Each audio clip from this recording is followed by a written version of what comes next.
Hi, I'm Raf, this is Detonation magazine, and I've got with me Malokai, or 3 members of Malokai. So we've got Pax, Alex, and G.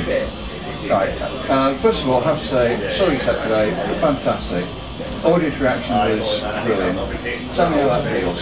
Yeah, it was good. It's good. We weren't expecting such a big crowd today. Actually, we were expecting probably a lot less. So yeah, it was really good. It was really working. So it's great to have people just getting into it. Because often, you play events and like people aren't allowed to mosh, and they get told off. So so like events where people go nuts and are allowed to go nuts. It's just like because it just makes your job as a band so much easier. It's just.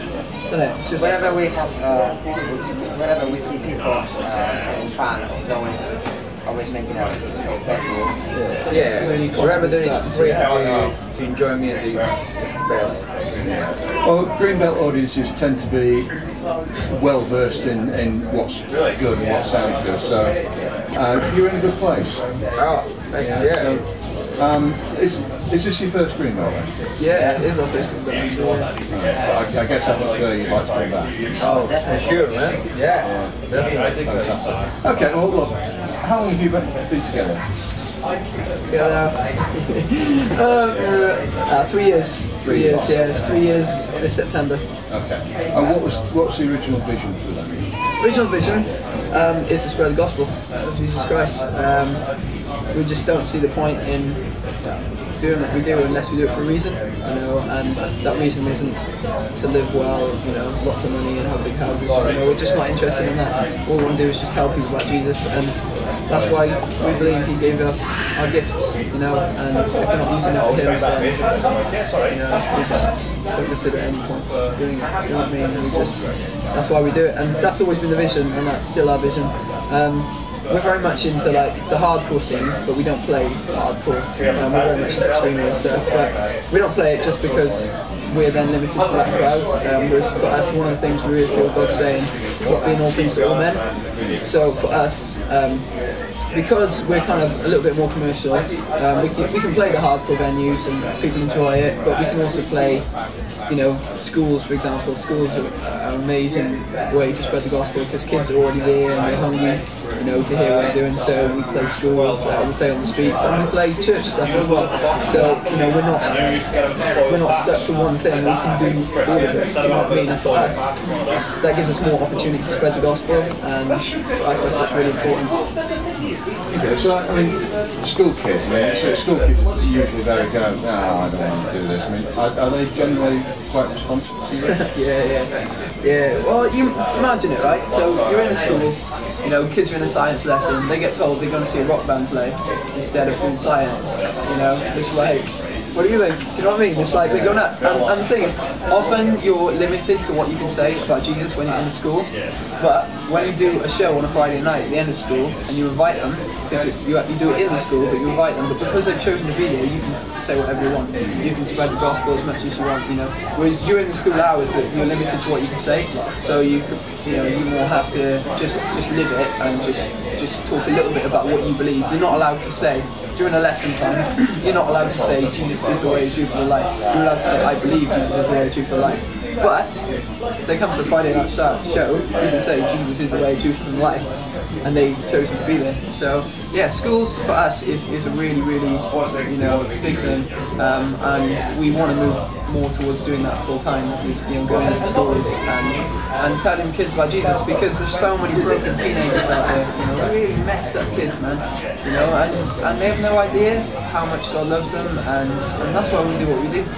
We want to tell them that, and it's amazing how many of them respond. Often they're just in tears and just like, they just want it. They just want what we have, and to be able to lead them to Christ, is an amazing thing, isn't it? How did you guys meet?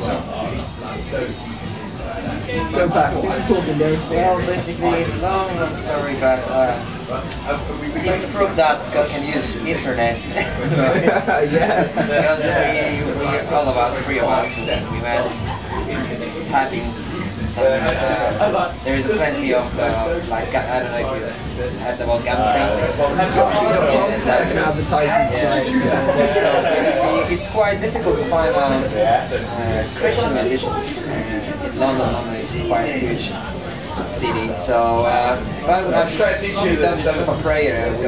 We go for it, and it was amazing. Like, I mean, it's crazy. It sounds like a miracle, but I truly believe that God is doing miracles, and that was a really kind of mistake. And we found each other, and even the places where we didn't live in, just so close, like a 10 or 15 minutes away from each other.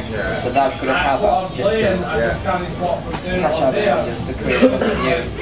I think it was God, because I was looking for a band at that time as well. I was saying, yeah, I need to get a band right now. I've got bass, I've got everything. I need to do it. I went to the internet and just found this. Yeah, it was good because we were in the same area.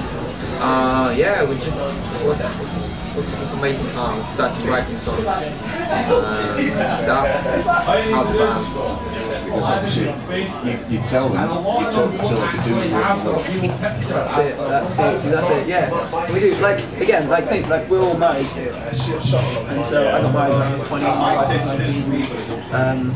And for us, for another one year, because often young people, you know, just in general, look at marriage as such a bad thing, you know, and especially young people, they just think it's crazy, you know.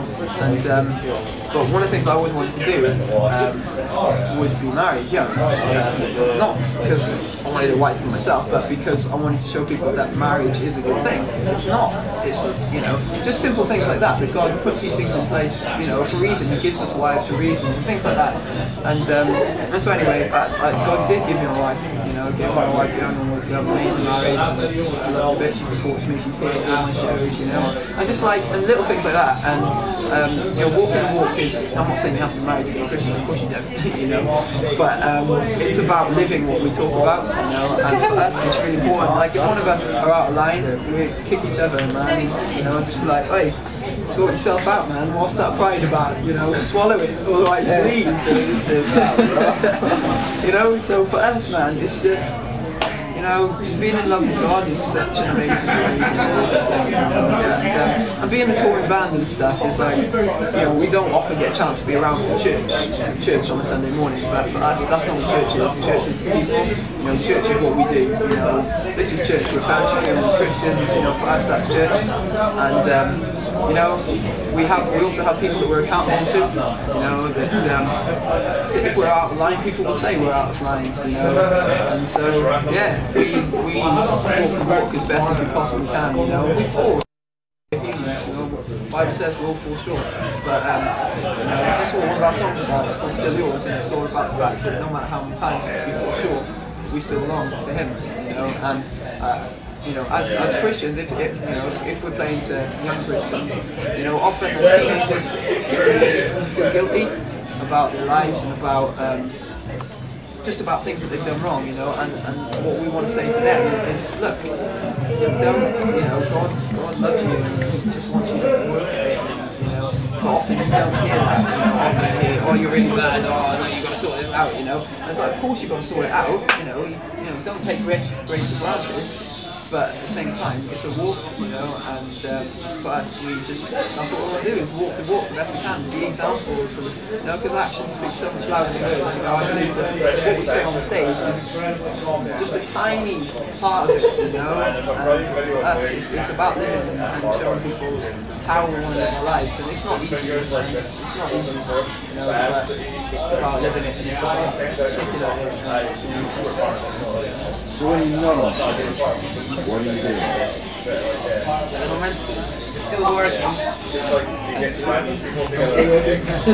Yeah, basically, doing some work, working with sometimes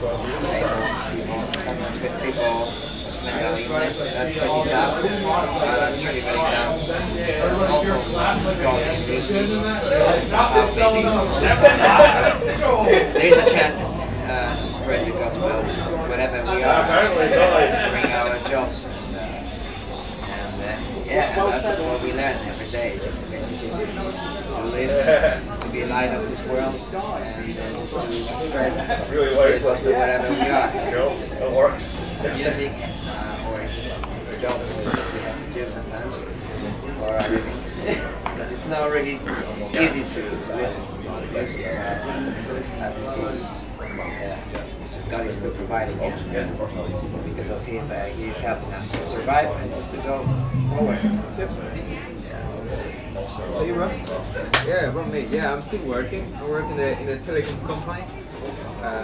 Yeah, I just office junior stuff in the building. Yeah, just I'm doing part time. I spend time with family or doing music or having practices or looking for more bands. I love music. It's been fun to be normal people as well, you know, just everywhere you can be, just show how you are, you know.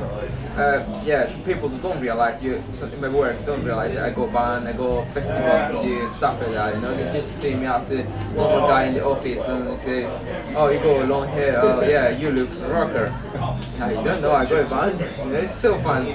But sometimes one day I'm playing gigs or festivals, the next day I'm filling the office, you know, like you know, that people is different world. You know? I can see two different worlds. Say, yeah, God gave me a really good opportunity to be in different parts. I just enjoy it. Yeah, that's what I'm really doing now. Yeah, and it's tough to make a living off music. You know, it's good to do it full time, but it's really hard. I'm a part-time primary school teacher actually. So I teach 3 to 5-year-olds how to read and write, and I also teach 5 to 11-year-olds. They wouldn't define you though, would they? No, do you know what? I love it. Because it's actually a Christian school that I work in, so that's why I get away with looking the way I look. So I go in with my mohawk, my baggy jeans, and the kids love it. They absolutely love it. So I do that, but I'm also a part-time producer. We actually built our own studio, 300 square foot studio in London, so that we could rehearse and everything. Because in London, it's really hard to rehearse without making noise. So we built this full-on soundproofed, massive thing that we can rehearse in, but we also record. So I a lot of classical work done. So so I produce part time for bands like Meltdown bands and anybody else who wants a good album made. So yeah, but we're hoping it's looking pretty bright at the moment. We're looking to go full time between September and December of this year, which is good. But it's a big step of faith because there's just no money in it, but at the same time we can't keep doing this and doing a full-time job and having families, and because we just get so worn out, but we're aiming to step out in faith sometime between September and December and say we're going to go for this, we're going to go full-time and just believe that God provides, and He will because He does, He's faithful. Well, that's your word. Alex, G, it's been fantastic talking to you. I'm Raf, this is Malokai, this is Detonation Magazine and Greenbelt 2010.